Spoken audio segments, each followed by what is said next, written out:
Bienvenidos amigos de Informa Radio. Hoy continuamos con un nuevo programa de historias de lo oculto.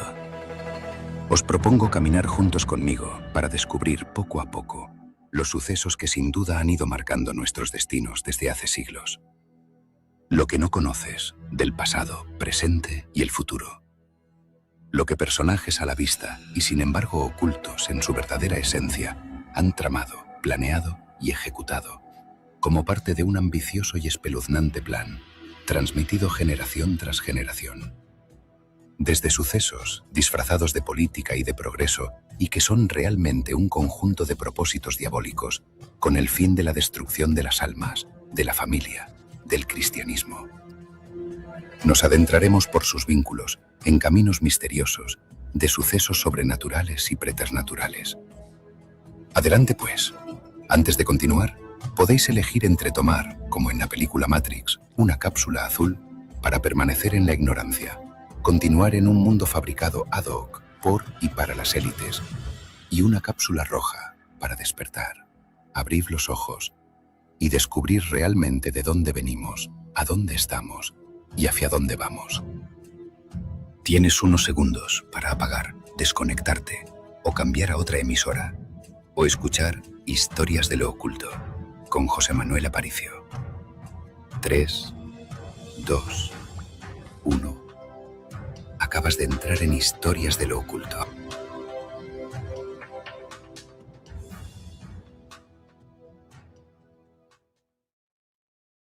Muy buenas noches, queridos amigos de Informa Radio. Estáis en Historias del Oculto, hoy con unos invitados excepcionales.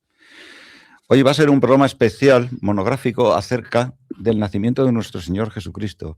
Estamos hablando del mayor misterio en la humanidad, en la historia de la humanidad, en la historia de todo el planeta Tierra, que debería suscitar mucho más interés, muchas más ganas de aprender y de comprender semejante magnitud de ese misterio, que es el nacimiento de nuestro Señor Jesucristo. Para comentar todo esto tenemos hoy a Fátima Teresa, que, bueno, el currículum, como le decía antes, van 6 páginas, entonces como van a ser 25 minutos de presentación de currículum, pues lo vamos a reducir un poco. Fátima ha dedicado mucho tiempo de su vida, muchos años, al trabajo en la banca, en estudios internacionales. Ella es abogada, es técnico de marketing, información legal obligatoria en fondos de inversión y planes técnicos de marketing, responsable de equipos especialistas, responsable también de Bangor University, de sus estudios en la Universidad Complutense de Madrid, Centro Universitario Cardenal Cisneros, instructor de terapia de compasión, es también perito judicial, es gestora en ansiedad mediante terapia cognitivo-conductual y 4 páginas más. ¿Qué os quiero reflejar con esto del valor del testimonio de nuestra amiga Fátima? Pues porque hoy en día resulta bastante habitual encontrarnos con personas que cuando presentamos a otras personas que tienen una capacidad espiritual de contacto con Dios, de fe y de devoción, muchas veces dicen, bueno, porque son personas un poco incultas, que han vivido en la ignorancia, en una opresión acerca de la Iglesia ultracatólica, fascista, casposa y conspiranoica también, ¿por qué no? Y entonces resulta que Fátima Teresa pues no pertenece exactamente a un grupo de esas características. Es una persona muy cultivada, muy conocedora de grandes aspectos que difieren mucho de lo que es la esencia de Dios, como es la banca, que pertenece a nuestro mundo. Y ella ahora, después de haber pasado por distintos acontecimientos bastante desagradables, dolorosos y traumáticos en su vida, pues se ha acercado muchísimo más a Dios en la investigación, en llevar la palabra de Dios a al mayor número de personas posibles y colaborar, que para mí es un honor tener tanto a Fátima como a don Eliseo en este y en posteriores programas que estaré deseando de compartir con ellos. Vamos a presentar también a don Eliseo, que viene de un mundo también de finanzas, marketing, inteligencia artificial, desarrollo de campañas publicitarias, director comercial, con unos profundos conocimientos acerca de ese mundo tan complejo, tan complicado que es el de las inversiones, y que por otra serie de circunstancias se encuentra también aquí con nosotros para exponer ese cambio en su vida tan radical que le ha acercado a Dios. Es un experto en la doctrina de la Iglesia, tiene su propio canal que es Perlas Cristianas y que os recomiendo, por supuesto, que os suscribáis y que compartáis los contenidos, porque todo lo que hace mi amigo Eliseo es profundizar, en la palabra de Dios, en el mensaje, y salvar almas, que es una labor bastante complicada, pero que nos la hemos tomado a serio algunas personas. Bueno, pues dicho esto, también tenemos a nuestro bien amado y querido don Francisco de Quevedo. ¿Cómo está usted? Muy buenas noches, Josema, y a don Eliseo y a Fátima. Pues me alegro también que esté usted, que no se haya ido por ahí a tomar algunas cervezas con sus amigos o algo, y que nos haya prestado su atención hoy en el programa. Queridos amigos, hoy vamos a hablar del nacimiento de nuestro Jesús, de Jesús de Nazaret, de nuestro Jesucristo, de nuestro Hijo de Dios. Y hoy tenemos también, hemos contado a través de la inteligencia artificial, que es un poquito una herramienta tanto como para mal, a alguien que a mí me ha servido de inspiración, cuyos textos están traducidos a todos los idiomas del mundo y que muchos miran y leen con estupefacción, otros con sorpresa, otros con temor y otros con incredulidad, que es Ana Catalina de Emmerich. Paz y bien. Mi nombre es Ana Catalina Emmerich. Nací en Alemania a finales del siglo XVIII y fui religiosa agustina. A lo largo de mi vida, marcada por la enfermedad y el sufrimiento, Dios me concedió la gracia de profundas visiones sobre la vida de Jesucristo, la Virgen María y el misterio de la fe. No hablo desde el saber académico, sino desde la oración, la obediencia y la experiencia interior. Hoy estoy aquí para compartir lo que me fue dado ver, siempre con humildad y para mayor gloria de Dios. Muchas gracias, beata Ana Catalina. ¿Podríamos conocer su opinión? ¿Qué sabe usted sobre el nacimiento de Jesús? Lo que vi no fue con los ojos del cuerpo, sino con los del alma, tal como Dios quiso mostrarlo. Vi a la Santísima Virgen llegar a Belén llena de recogimiento y silencio interior. No había lugar para ellos, y fueron conducidos a una gruta pobre, destinada a los animales. María descendió de su asno con gran paz. No había agitación ni temor en ella.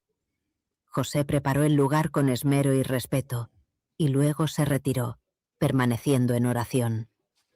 Vi que el nacimiento del niño fue sobrenatural y lleno de luz. María dio a luz sin dolor, en una profunda adoración.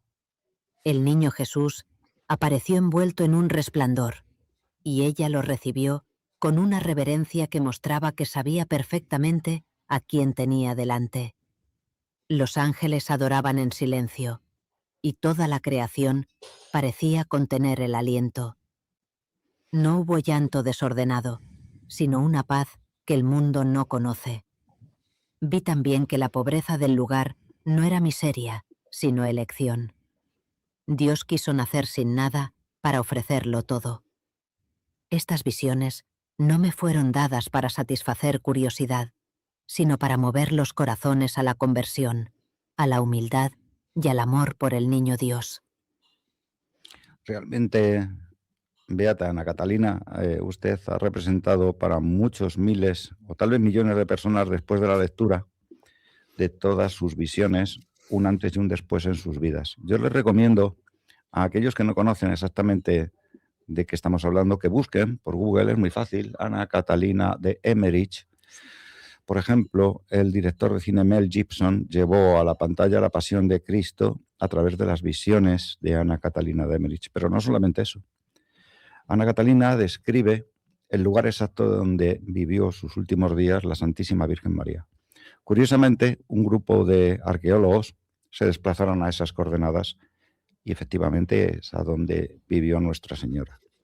Las visiones en personas especiales que son tocadas por Dios a veces son ignoradas, a veces se presta atención, a veces se concatenan esas visiones con otras visiones, con otros mensajes, y se llega a conclusiones tremendas, profundas, y que no deben de espantar a nadie del amor de Dios a todos nosotros.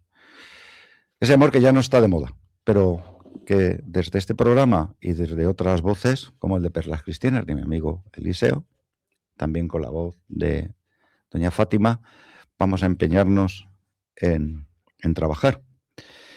Fátima, ¿qué representa para ti la Navidad como una hija de Dios que tú eres?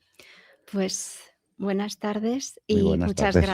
muchas gracias por esta presentación, pero bueno, aclarar que soy una persona más súper humilde, sencilla, que Dios y sobre todo la Virgen cada día nos va marcando, iluminando el camino. Soy hija de Dios adoptiva a través del bautismo, y la Navidad, la verdad es que representa el misterio más tierno, más bonito, más increíble que cualquier ser humano, cualquier ser podemos tener en esta vida.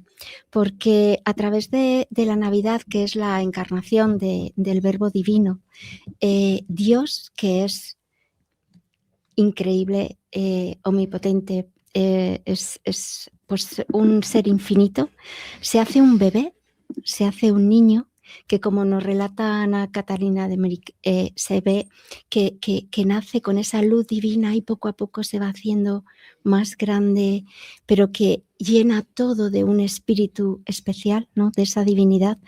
Y la verdad, todo lo hace a través de María, de nuestra Madre, llena de amor y sobre todo de pureza. Esa pureza que hoy en día pues, está siendo tan atacada y nosotros debemos defender. Entonces, la Navidad para mí básicamente es 3 cosas. Una, la contemplación. La contemplación de ver esa gruta, porque no era un portal. Ana Catalina nos lo define. Es una gruta donde se guardan los animales y que San José lo cubrió, puso un tejido que traía María y todas esas cosas tan bonitas, ¿no? Tan milagrosas que iban ocurriendo en ese momento, como la Virgen se postró al recibir a su hijo para adorarlo y San José después. Recordar que eso existe cada día, no solamente de la Navidad, pero ese es el punto quizá de inflexión, sino de nuestra vida. Cada día tenemos ese regalo que tenemos que ser conscientes de ello, y luego algo que tenemos que imitar. Tenemos que reconducirnos cada día y recordarnos lo que el Señor, lo que la Virgen nos muestra como madre que nos lleva de la mano, y volver a eso. Entonces es un momento básicamente de renovación, de quitarnos todas esas cosas que nos sobran y de volver a ser hijos de Dios. No puedo estar más de acuerdo contigo, Fátima. Vamos a don Eliseo. ¿Puede definir la grandeza del nacimiento de Dios? Ahí es nada la pregunta. Sí, pues prácticamente después de escuchar a Fátima es difícil continuar, porque la verdad es que lo ha explicado de forma magistral y muy poética y muy bellamente. Pues yo creo que la Navidad ahora mismo, la grandeza, si cuando nosotros éramos pequeños, ¿verdad, José Manuel? Que más o menos debemos ser tocayos en edad, pues nuestra vida de navideña era familia, era disfrute, era comer un poquito mejor, era disfrutar de esos momentos en que la Iglesia nos brindaba para vivir pues lo que era nuestra fe de una forma diferente y más profundamente. Hoy, sin embargo, la Navidad pues es, como tú bien decías, José Manuel, la grandeza, ¿no? La grandeza porque nos recuerda el hecho de la maternidad de María, es decir, la encarnación, pero sobre todo algo tan poco bien visto hoy en día como es quedarse embarazado, ¿no? Y traer vidas a este mundo y además proteger el seno de esos pequeños. nos recuerda también que, bueno, pues todo un Dios se hace muy humilde y que los poderosos de esa tierra que buscan dinero, riqueza en abundancia y sojuzgar a los demás, pues todo un Dios se hace lo contrario, se hace pequeño para traernos algo que hoy en día nadie quiere hablar, que es traernos la salvación de ese pecado original que compartimos y que está expresado no solamente en la Biblia, sino en más documentos religiosos y filosóficos del mundo. Y además de todo eso, pues el misterio que decía Fátima, ¿no? El hecho de la encarnación, que la teología nos lo define como el hecho de cómo todo un ser divino se convierte en un ser humano, pero comparte su parte divina y la parte humana de una forma única, sin división. Y que además María pudo ser ese arca de la nueva alianza, ¿no? Fue ese arca donde esa encarnación la pudimos llegar a tocar y a ver. Y luego una cosa muy bonita, y con esto termino, es que esa grandeza se demuestra incluyendo también la naturaleza, ¿no? Es decir, el portal contiene figuras animales donde muestra cómo la naturaleza llega también a aceptar lo que es esa parte encarnada de la divinidad. Bueno, eso es dijéramos que conforme la sociedad se ha ido paganizando, pues la grandeza de la Navidad se ha hecho mayor y más importante. Completamente de acuerdo, don Eliseo. Fíjese, para aquellos que debemos rezar por todos, indudablemente, por aquellos que dicen cómo es posible que la Santísima Virgen María, bueno, María, una mujer, resulta que la visita una paloma y se queda embarazada. A mí me da pena, porque hoy el hombre que se cree Dios, en muchos aspectos, y está como en una galaxia muy, muy, muy lejana, como aquello de la película, de ser parecido, estar cerca de Dios, cuando hoy en día una mujer puede quedarse embarazada sin conocer hombre por inseminación artificial. Eso ya ha sido un logro de la ciencia, entre comillas. Vale, muy bien. Y dudamos del poder de Dios para poder, al creador de todas las cosas, de lo visible, de lo invisible, de habernos regalado un cuerpo con un alma, de habernos dado libre albedrío, dudamos del poder de Dios para que la semilla de Dios a través del Espíritu Santo llegue hasta el vientre de la Santísima Virgen María y vaya a dar a luz al Hijo de Dios. ¿No le parece? O sea, creer en unicornios, o sea, al revés, como dicen, no, es que yo no soy cristiano porque no creo en unicornios. Y bueno, y crees en que de una célula microscópica que no se aprecia ni en algunos microscopios de alta resolución, había entonces una célula que se ha desarrollado a todo lo que conocemos vegetal, animal, pescados, aves, a todo. Qué difícil es llegar. ¿Qué mensaje le daría usted a todos los que no creen exactamente la palabra de Dios y en el poder de Dios? Bueno, pues un día, hablando con Fátima sobre este mismo tema, lo que llegábamos a un acuerdo, y es que para nosotros resultaba mucho más difícil vivir nuestra vida sin creer en Dios que creyendo. Porque hay tantas razones, tantos argumentos, tanto espirituales como racionales, que vivir sin creer en Dios para nosotros nos resultaba muy difícil. Para todos aquellos que pues no tienen esa gracia, porque al fin y al cabo debemos reconocer todos de que el tener fe y vivir esa gracia es un don, con lo cual no hemos hecho nada. Como al principio decía Fátima, pues nosotros desde lo más bajo tenemos que dar gracias a Dios de esta fe que compartimos, ¿no? Pero para poder acercarse hace falta un hecho imprescindible que además se relata repetidas veces en la Escritura, y es que tenemos que pedirlo, tenemos que abrirnos a esa gracia y solicitarlo. Pedid y se os dará. Entonces hoy en día yo creo, José Manuel, que lo que tenemos que intentar es diseminar esa figura tan simple que es la petición, el pedir esa gracia de la fe. Y seguro que, bueno, yo creo que todos podríamos, los tres que estamos aquí, podríamos relatar momentos de nuestra vida en que esa gracia y esa fe se nos ha dado simplemente por el hecho de estar abiertos a recibirla, pero también pidiéndola. Mateo 7:7. Pedid y se os dará. Muy bien. Sí. Pues, Fátima, Sí, ¿le puedes hacer una pregunta a nuestro amigo Quevedo? ¿Qué le preguntarías? ¿qué le preguntaría? Pues Que tenía aquí pendiente, que tenías mucho interés en cómo celebraba la Navidad Quevedo y demás. sí, sí, sí. Por ejemplo, en mi caso, la Navidad no se celebra de forma tradicional, sino que empiezo bastante antes. ¿Cómo celebraría o cómo celebra él la Navidad? Bueno, pues don Francisco. Celebro yo la Navidad no con el estrépito de mesas vencidas, ni con la borrachera que disfraza de devoción al vicio, sino con recogimiento que avergüence al exceso.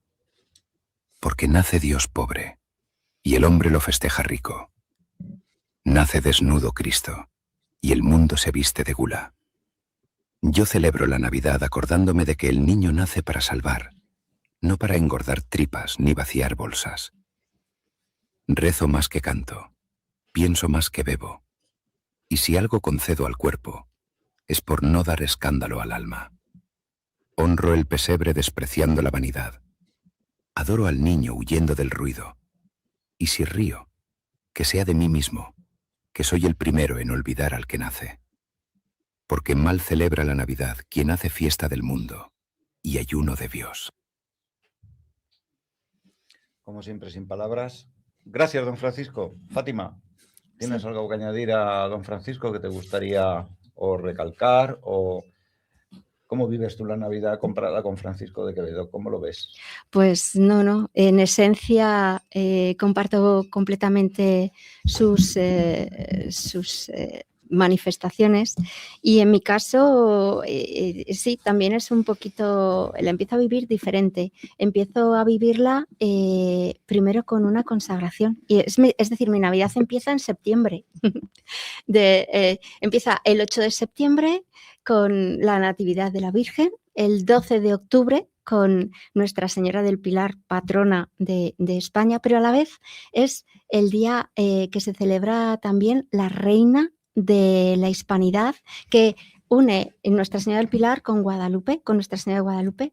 El día 8 de diciembre, la Inmaculada Concepción, que encima también está la Virgen del Coro de Guadalupe, y el 12 de diciembre, Nuestra Señora de Guadalupe. Es decir, ahí es un momento de preparación a través de María, de la Virgen. Llegaréis al Hijo a través de la Madre, ¿no? Y entonces hago pues una consagración para preparar el Adviento que se solapa con esta consagración. Y luego ya pues vivo lo que es la Nochebuena y la Navidad en sí, con la Sagrada Familia y la Virgen. Precioso. Sí.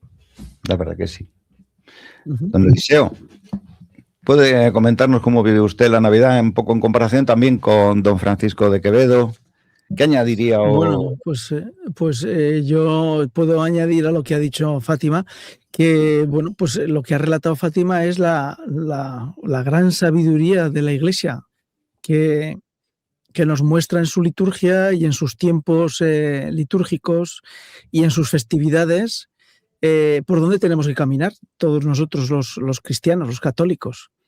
Si escuchan todo el relato que ha hecho Fátima, podemos seguir perfectamente la importancia que tiene la maternidad, el hecho de la encarnación para la Iglesia Católica. Son fechas continuadas para que nosotros podamos vivir y recordar, y cuando llega la Navidad sea un acontecimiento culmen, pero porque ya hemos estado preparados anteriormente. Y aquí me gustaría añadir una cosita, un pequeño detalle. Ahora se ha puesto de moda en muchas iglesias católicas el poner la corona de Adviento. Y con el relato que ha hecho Fátima podemos conocer que la Iglesia está permanentemente poniéndonos en el centro a María para que ella nos lleve a Dios. Y nos da fechas señaladas, marcadas y además con una riqueza espiritual total. La corona de Adviento, tengo que recordarles a todos que es una costumbre luterana. Es una costumbre cristiana, pero luterana y protestante. ¿Y por qué señalo esto?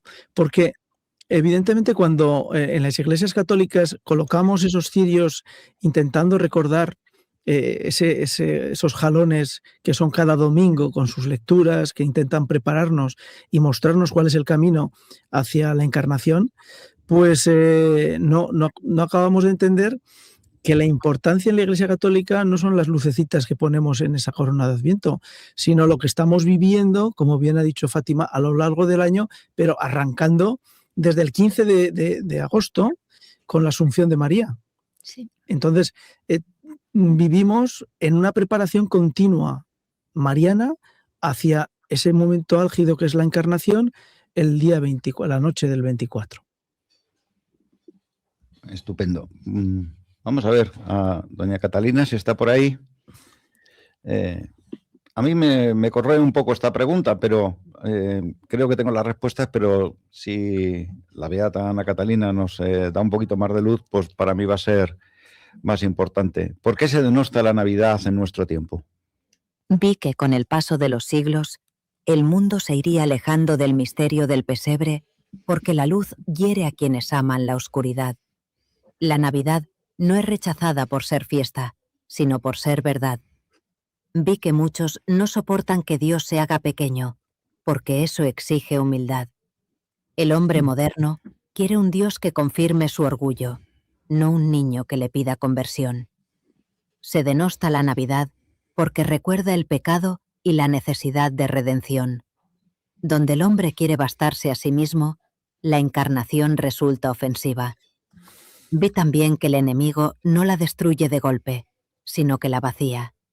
La llena de ruido, de comercio, de imágenes sin alma, hasta que el niño ya no es necesario. Entonces se conserva la fiesta, pero se expulsa a Dios. Muchos dicen que es por tolerancia o progreso, pero en el fondo es miedo. Miedo a la pureza, al silencio, a la verdad que nace en un pesebre. Claro, todo lo que nos aporta la Navidad, el enemigo lo denosta, lo encubre, lo tergiversa, engaña, se convierte en una fiesta de yo compro más que tú, básicamente. O yo me voy a beber más litros de vino de Rioja o de Ribera del Duero que tú. Pues sí, es bastante triste. Me parece que teníamos un comentario. You have a text message. Pues eso, la Navidad en familia, en cualquier cadena de supermercados, incluida Carrefour, Alcampo, El Corte Inglés.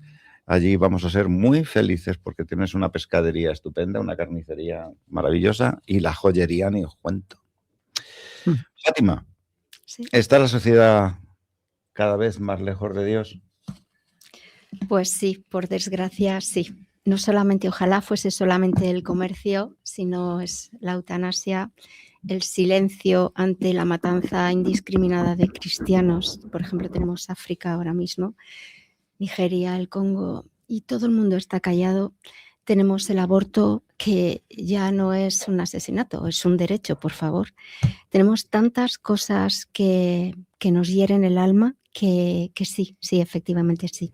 Entonces, esto ya no es una sorpresa, ya nos lo decían santos, la Virgen, por ejemplo, en Fátima o en la Salet. Y de hecho, Ana Catalina Emmerich en sus visiones dice que esto se va a ir produciendo poco a poco. Va a ir... de hecho, ella ve la tierra y ve el mundo, la parte divina, el cielo, con una luz especial. Y a la vez la tierra e incluso ciudades completas que estaban sobre la tierra con una capa muy, muy frágil, cada vez más fina, que decía que en cualquier momento se podían romper para caer a las tinieblas. Y que todo eso era producido por el pecado. Entonces, bueno, pues básicamente, ¿qué pecado? Pues el pecado carnal, el orgullo, el pecado del que procedemos, ¿no? Desde el principio. La doctrina católica dice que todo esto proviene del pecado original y sobre todo del rechazo hoy en día, cada día, de cada uno de nosotros al Señor, a Dios. Entonces, a mí lo que me plantea actualmente es, o lo que invito, ¿no? Es que cada uno hagamos miremos hacia adentro, hacia nosotros. Además es que es un tiempo tan bonito, es un tiempo de renovación, de salvación, y que nos planteemos qué podemos cambiar. Es decir, cada día, a ti que me escuchas, te invito a que te plantees antes de levantarte de la cama y cuando te vayas a acostar, ¿quién soy? ¿Qué hago aquí?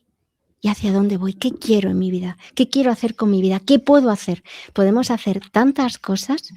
¿Y quién eres? ¿Quién eres por dentro? No dónde estás.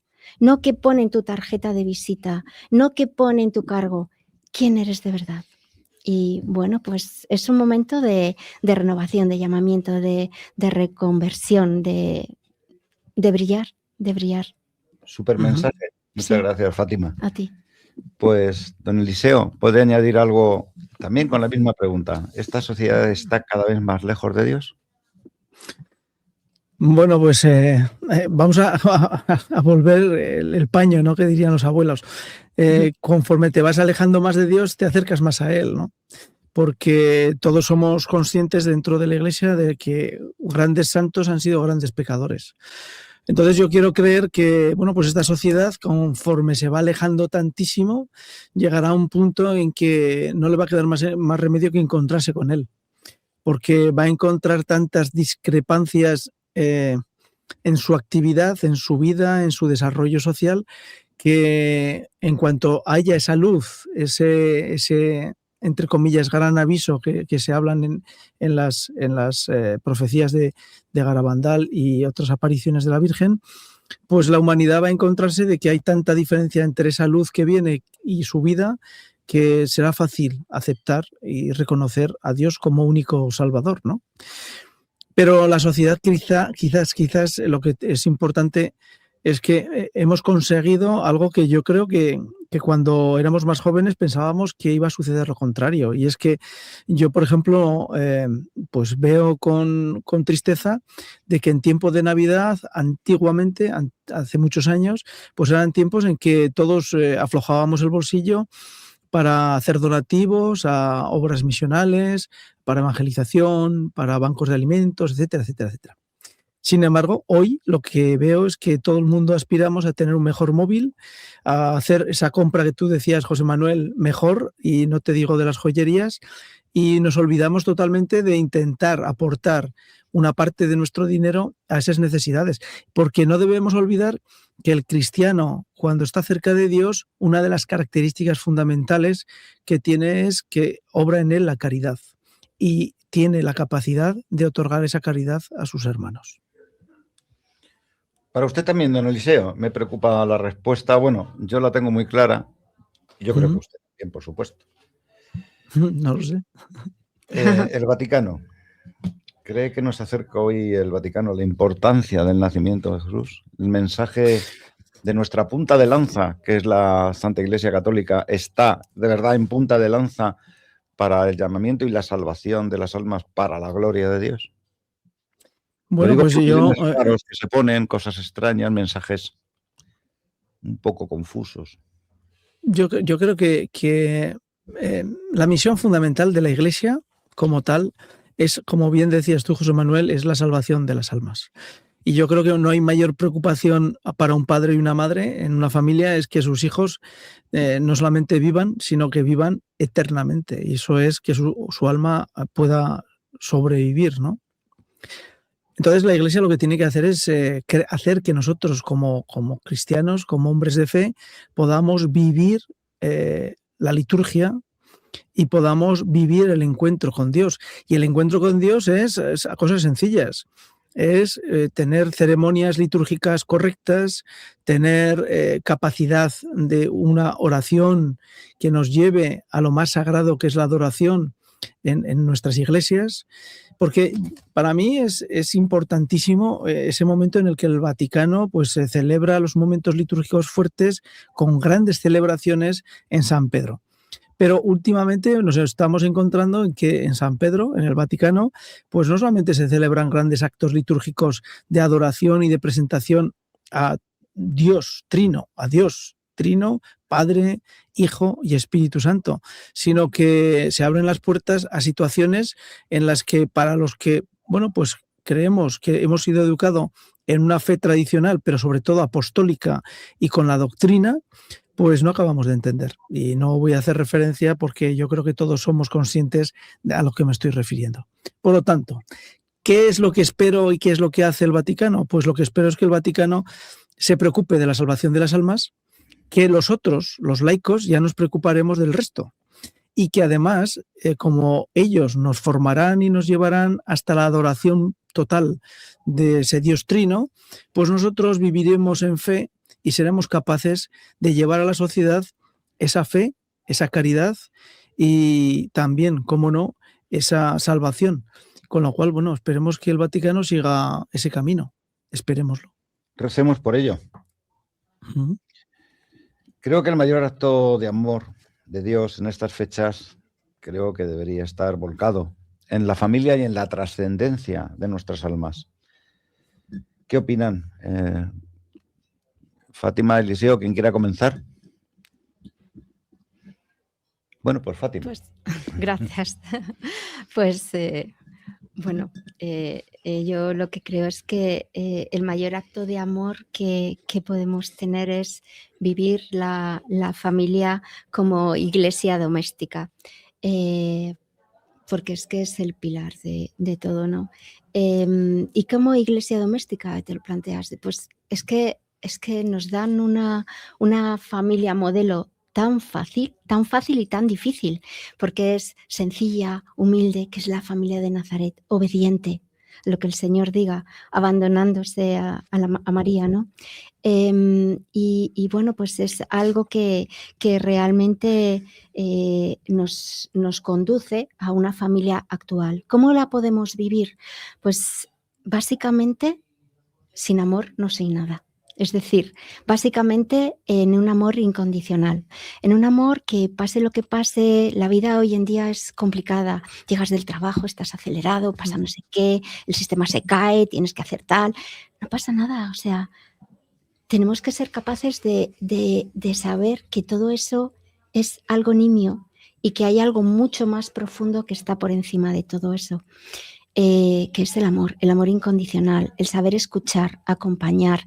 No solamente tienes que hablar, también a veces tienes que guardar silencio, tienes que saber estar, tienes que saber perdonar, tienes que saber tener humildad, tienes que saber querer, ¿no? Entonces, basándote en todo eso, ¿qué puedes hacer con tu familia? Pues educar en la fe, enseñar a tus hijos a rezar, a tener paciencia, a vivir algo, pero sobre todo entregar a tu familia a la Virgen, consagrar a tu familia y llevarla de la mano. Y si te escapas, si se te pierde, con paciencia, con amor de una madre, vuelves a coger a tu familia, a tus hijos, a tu marido o a tu mujer, ¿no? De la mano y con templanza y con amor, pues lo vuelves a llevar una y otra vez. Yo creo que es el hecho más bonito que podemos tener, que nuestra familia sea iglesia doméstica. Exacto, y un baluarte, que por supuesto, indestructible. Eliseo, pero pues después, observaciones con Navidad. Después de escuchar a Fátima, pues yo tengo que decir que esa parte cierta y realmente muy, muy positiva.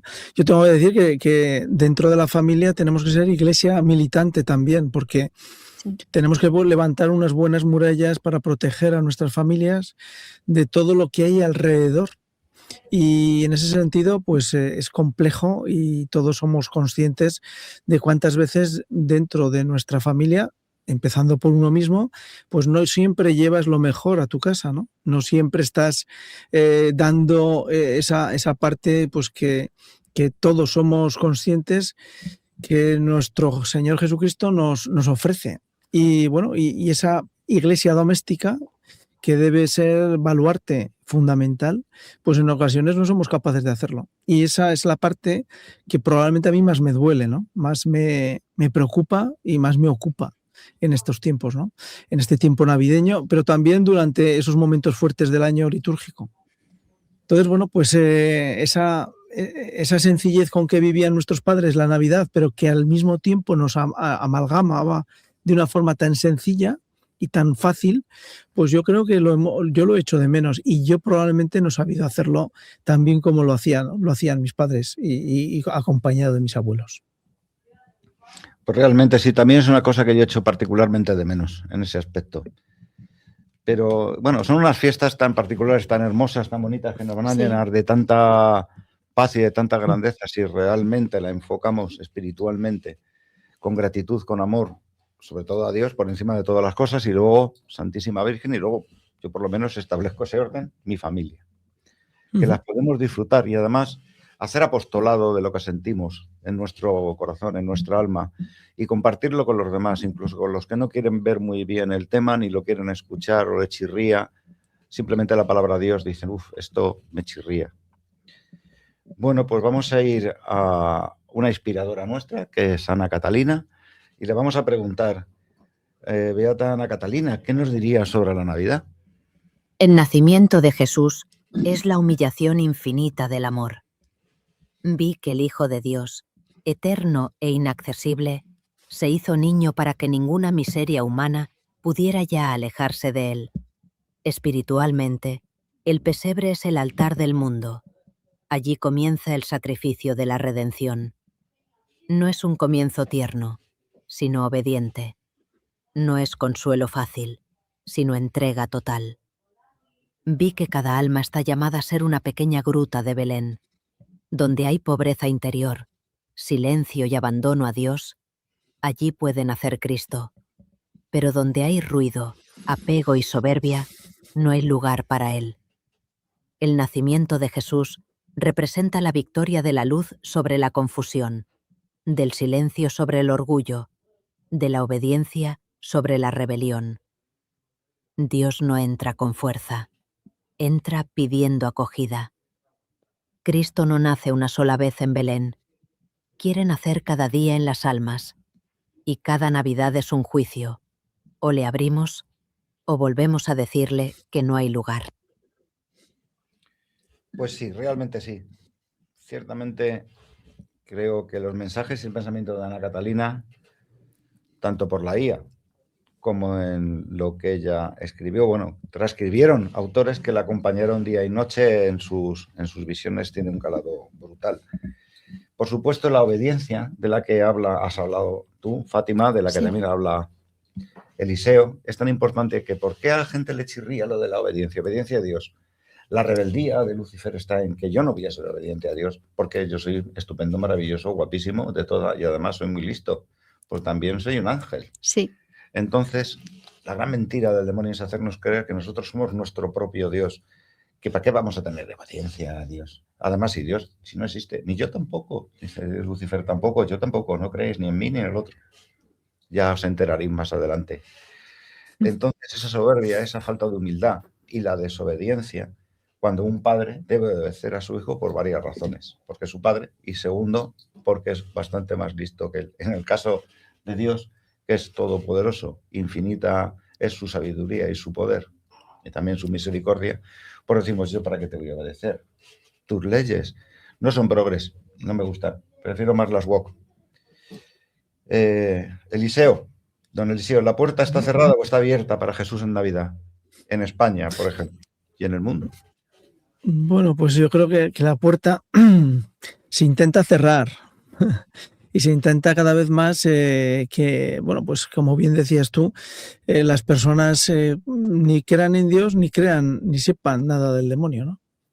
Pero probablemente yo creo que en estos últimos tiempos, pues lo que estamos percibiendo y sobre todo a raíz del COVID es que muchas personas que a lo mejor estábamos más dormidas, más aletargadas o creyendo que podíamos perfectamente seguir viviendo nuestra fe de una forma pues cómoda, entre comillas, porque no teníamos que hacer un gran esfuerzo, hemos sido sacudidos de una forma tan tremenda que nos han espabilado y nos hemos dado cuenta que o entramos en arrebato, es decir, o protegemos esos muros abiertos dentro de la Iglesia y dentro de nuestra fe, o si no, peligran no solamente en nuestras almas, sino también las almas de nuestros hijos y la de nuestros nietos.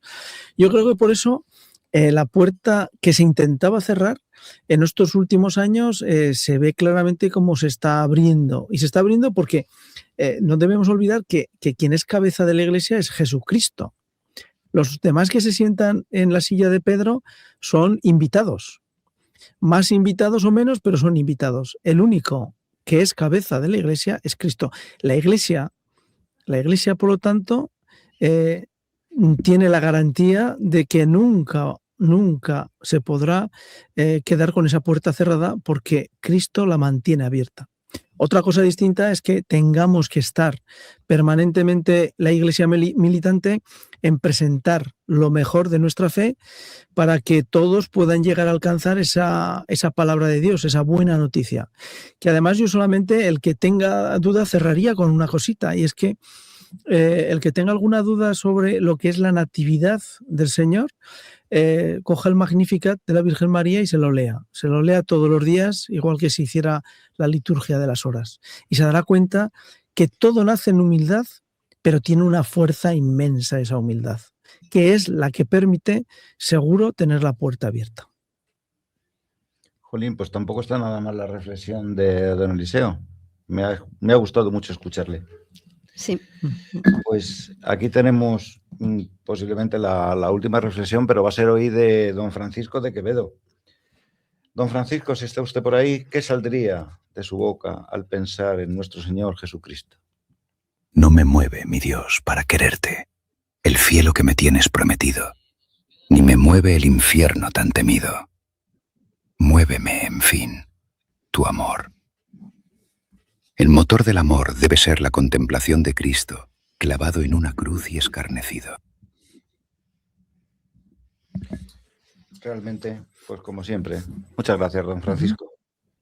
La verdad es que yo creo que nos olvidamos de que la fiesta de la Navidad debe ser una alegría continua todo el año por esa redención de nuestras almas a través de la sangre de Cristo, que vino a derramarla peccata minuta, ¿verdad?, para el perdón de los pecados, pasar un calvario, un tormento y su asesinato, siendo el ser inocente y que pretendía la mayor de las misiones, la salvación de todas nuestras almas. Realmente este programa sí que está narrando hoy, como he dicho al principio, la historia con un misterio realmente que no es comparable a ninguna historia de ciencia ficción, de ningún autor ni de Hollywood. El nacimiento de Dios encarnado en un ser humano a través del vientre de la Santísima Virgen María, toda su progresión histórica hasta su muerte, Calvario, los milagros que le rodearon, que son solamente capaces de producirse si eres realmente el Hijo de Dios. He estudiado otros misterios de los posibles milagros que han hecho otros profetas de distintas religiones. Curiosamente, uno decía que no le apetecían hacer milagros y el otro que hacer milagros le daba asco. Bueno, el caso es que la tumba de nuestro Señor estaba vacía, envuelta en el santo sudario, y ascendió a los cielos, y de ellos, pues me parece que se encontraron los huesos, no lo sé, en fin, casos y cosas. No nos queda mucho tiempo porque me dicen de la sala de máquinas que vamos así un poquillo apretados. Entonces vamos a preguntar a Fátima, ¿qué se siente siendo un soldado de Dios y de María? Bueno, pues ser un soldado, que todos somos soldados, es por una parte un honor inmenso y una gracia abrumadora. Esto básicamente tenemos que tomar conciencia de que estamos luchando con una guerra que es espiritual, no es una guerra normal al uso, y para ello tenemos que estar muy preparados. Cuando luchas, ¿qué se siente? Pues luchas y eres muy atacado en tu entorno, en tu trabajo, en tu situación personal, y cuando eres atacado dices, lo estoy haciendo bien. Eso es quizá la confirmación que tenemos, ¿no? ¿Y qué se siente?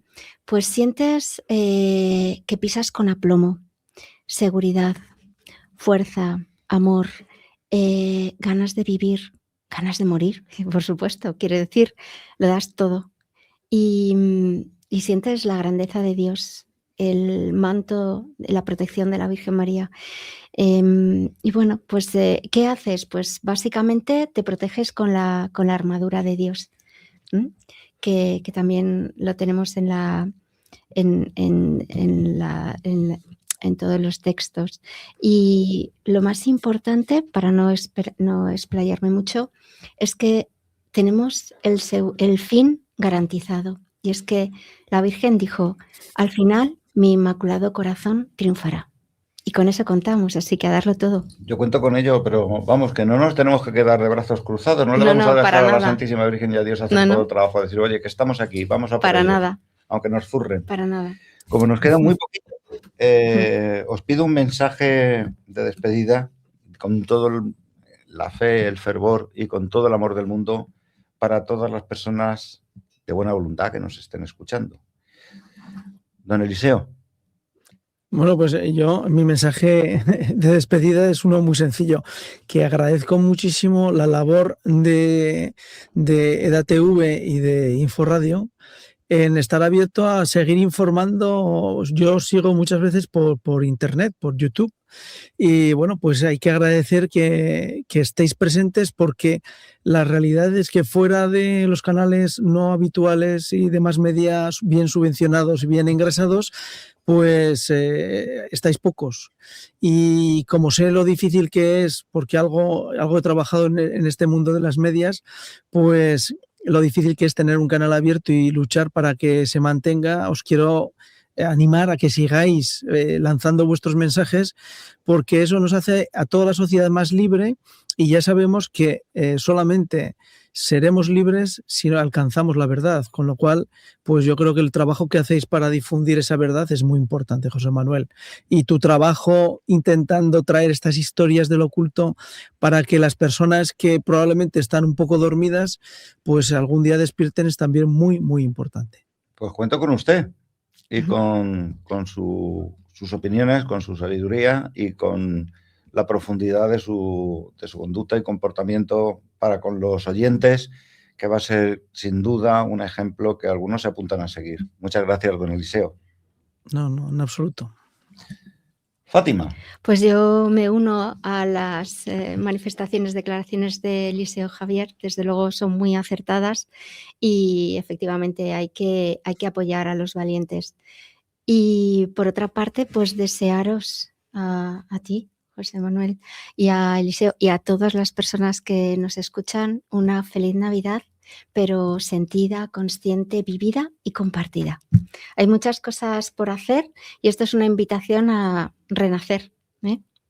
Pues os pido eso. Feliz Navidad. Que bueno, el mensaje pues estupendo, y que ojalá muchos oyentes se queden con esta idea, que entre algo aquí dentro, aparte de oreja a oreja, que vaya entrando por aquí. Y bueno, pues yo mi mensaje, que os deseo una real Navidad, una real celebración de la fiesta de Navidad que comporte el entender la grandeza del nacimiento del Hijo de Dios. Que no se nos llene toda la boca de gambas y de martinis y de cervezas y que explotemos hasta el infinito. Si también se trata de divertirnos y reírnos y tomar nuestras copas, que sí, que no voy a ser más purista que todas las cosas, pero ¿por qué no dedicamos un momentito a la oración, a meditar y pensar que ha nacido Dios? Queridos amigos, esto ha sido el último programa del año de Historias del Oculto. Quiero agradeceros a toda la audiencia por vuestra paciencia, a Fátima, a don Eliseo, a doña Alicia Rubio, que me escuchará también, que gracias a ella hemos llegado hasta este programa, y a tantas personas que apoyan este proyecto. De corazón, a todos los oyentes, unas felices fiestas, no, feliz Navidad, no os engañen. Feliz Navidad, amigos. Feliz Navidad. Feliz Navidad.